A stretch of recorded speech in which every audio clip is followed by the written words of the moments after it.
Arquitetos são conhecidos pelo bom gosto e por criarem projetos de dar inveja. Mas existem itens que eles nunca usam, porque deixam a casa brega ou com cara de casa velha. Aproveito para dizer que esse vídeo pode ser polêmico. Afinal, você pode ter um ou até mesmo vários dos itens dessa lista aí na sua casa.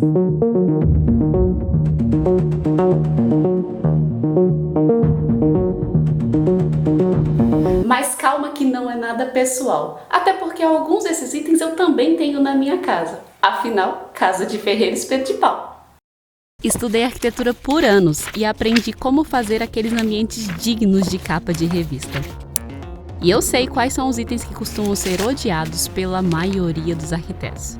E eu fiz uma lista dos 10 itens mais desprezados, mas que tem pelo menos um deles na maioria das casas. E claro que tem motivos por eles nunca serem usados pela maioria dos arquitetos. E é o que eu vou te contar agora.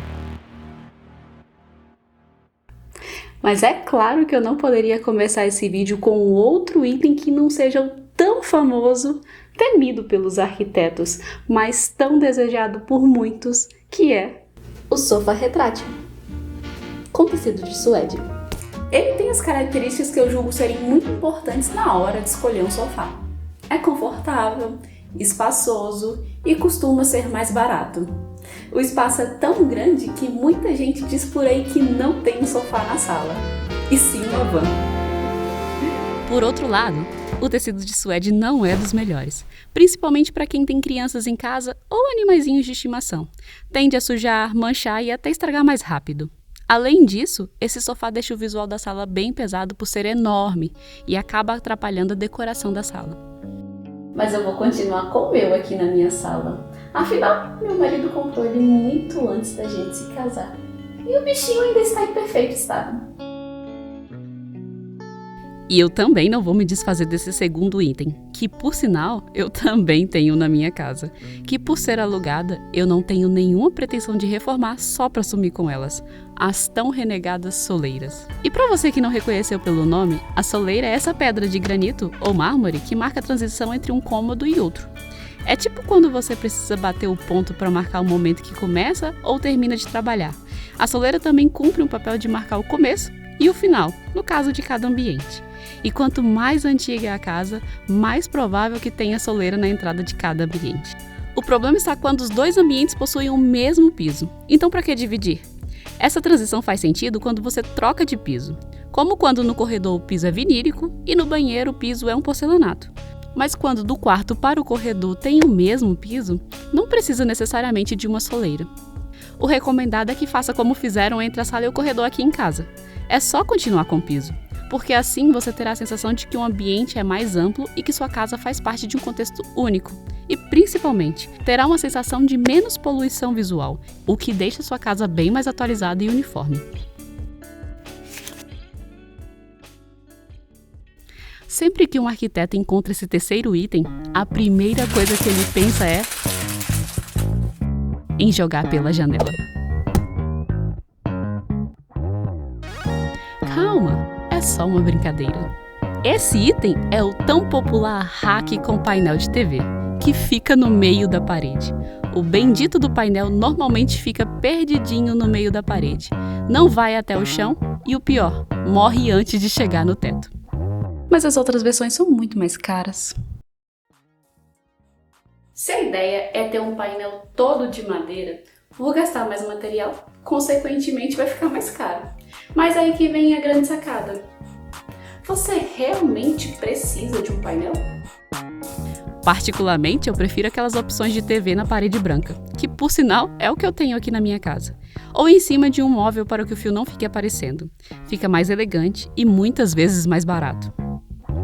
E falando em sala, outro item que causa calafrio nos arquitetos é o tal do tapete comprado no tamanho errado. E isso afeta totalmente a estética do ambiente. E o erro mais comum é comprar o tapete menor que o que devia. O tapete não é um cropped, para ficar curtinho no meio da sua sala, deixando o piso à mostra em todas as laterais. E qual é o tamanho certo então? Numa sala, o tapete deve ficar uns 10 a 20 centímetros embaixo do sofá, assim como embaixo do rack da TV também. E se tiver poltronas, deve ficar embaixo delas também. E o tapete não acaba rente à lateral do sofá, hein? Ele fica um pouco maior do que a largura do sofá. Ah, e não peque pelo excesso também. Nada de tapetes gigantescos, viu? Tudo bem se o tapete que você tem aí na sua casa é pequeno, mas se você for comprar um tapete no futuro e ainda assim comprar um tamanho que não é adequado, eu vou anotar seu nome no meu caderninho.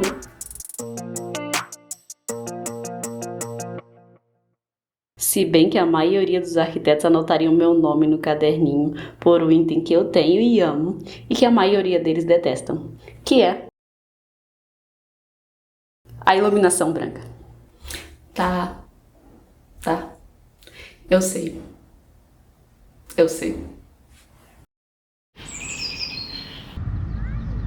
Nós, como seres humanos, nos orientamos de acordo com o ciclo solar. E que, principalmente à noite, o ideal é que utilizemos iluminação mais amarelada. Assim, nosso cérebro entende melhor que se aproxima o momento de descansar. Sem contar que a luz quente, conhecida como amarela, também transmite sensação de aconchego e conforto. E aproveito para dizer que a luz branca não ilumina mais que a amarela. Mas isso é assunto para outro vídeo.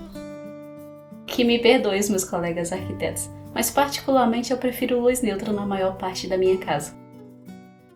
Até porque, de que adianta ter todas as luzes quentes em casa e passar a maior parte da noite em frente a alguma tela que emite luz e estímulos mais do que suficientes para desregular o organismo e afetar completamente a noite de sono?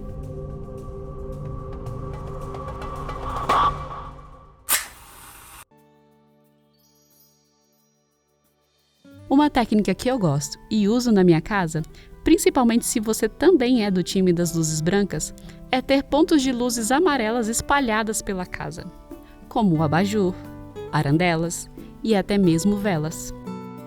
Quando eu quero ter um climinha aconchegante dentro de casa, apago todas as luzes brancas e utilizo apenas esses pontos de luz, nunca os dois juntos. Não é o cenário que a maioria dos arquitetos acreditam como ideal, mas funciona para mim. Quem sabe um dia eu me sinta confortável tendo somente luzes amarelas na minha casa.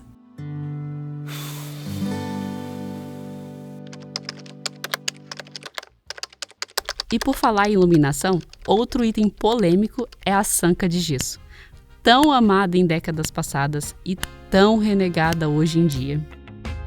Lembro que quando eu era criança, as casas mais chiques tinham sancas de gesso super elaboradas, com várias formas orgânicas e muitos pontos de iluminação. Hoje o forro costuma ser mais liso, onde o destaque vai ou para a iluminação ou para a cor do teto. Mas acredite, as sancas não têm sido deixadas de lado apenas pela estética antiga.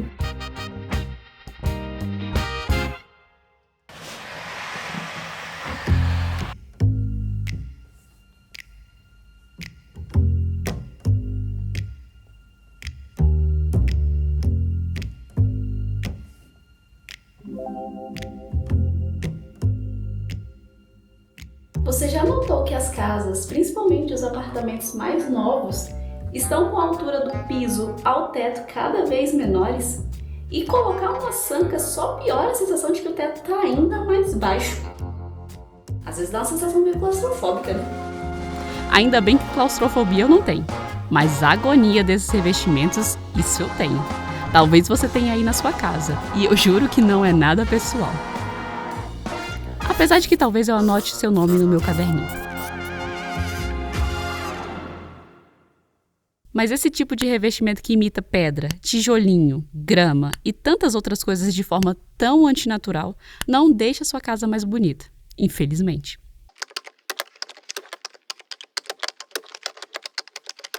Curioso é que um dos revestimentos de paredes mais bonitos é também um dos mais baratos e práticos, que se chama pintura. Sem contar que é o mais fácil de mudar se depois de algum tempo você não gostar. Já esses revestimentos dão para ver que não são de verdade, apesar da tentativa de imitar, mas seu cérebro sabe que são fakes. É tipo quando a pessoa tá mentindo para você e você sabe que ela tá mentindo, mas mesmo assim ela continua inventando a história. E por falar em enganação, outro item que imita, mas não é o tal tapete felpudo. A expectativa era recriar aqueles tapetes que eram feitos com pelos de algum animal. o que particularmente eu não gosto e muito menos apoio o uso. Deixando o ambiente mais confortável e fofinho. Mas a realidade dessa imitação normalmente é uma versão considerada não tão bonita. E para pessoas alérgicas como eu, se torna um grande pesadelo. Esse tipo de tapete pode ser uma faca de dois gumes, pois ele realmente pode deixar um ambiente mais aconchegante. Mas esse tipo de tapete com certeza dá mais trabalho para cuidar no dia a dia. E dá para encontrar versões desse tapete a preços baratos, principalmente os menores. Mas quando junta com o item 4 dessa lista, que é o tapete menor do que o tamanho adequado, mais o fato de ser felpudo, aí a decoração sofre, e os arquitetos chegam a ter calafrios. Mas se você faz questão e não tem problema com a manutenção, então tenha seu tapete felpudo. Mas lembre-se, hein? Nas medidas certas.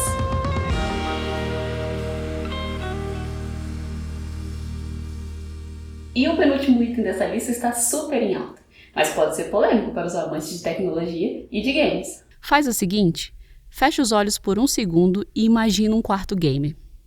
O que você vê? Se você pensou em um ambiente com móveis em tons de preto, cadeira gamer e luzes coloridas, então você já imaginou o item que eu queria dizer. Sim, elas. As tão amadas luzes LEDs coloridas. De maneira geral, esse tipo de iluminação é recomendada para alguns ambientes, como um quarto gamer, mas nenhum arquiteto recomenda esse tipo de luz em ambientes como sala e cozinha. Aqui vale o mesmo que para os tapetes felpudos. A maioria dos arquitetos não gostam, até porque não deixa o ambiente mais aconchegante e muito menos mais sofisticado. Mas é aquilo, se você gosta, por que não? E gosto são como sonhos. Cada um tem um diferente, e é isso que nos torna únicos. E se muitos dos itens dessa lista você tem aí na sua casa, não se sinta mal com isso. Afinal, a nossa casa deve ser reflexo daquilo que a gente gosta e do que tem condições de ter. Mas não permita que as suas condições atuais te impeçam de sonhar com a sua casa perfeita. Eu, por exemplo, tenho muitos sonhos e um deles é conseguir 10 mil inscritos aqui nesse canal. Por isso eu te convido a se inscrever e me ajudar a realizar o meu sonho.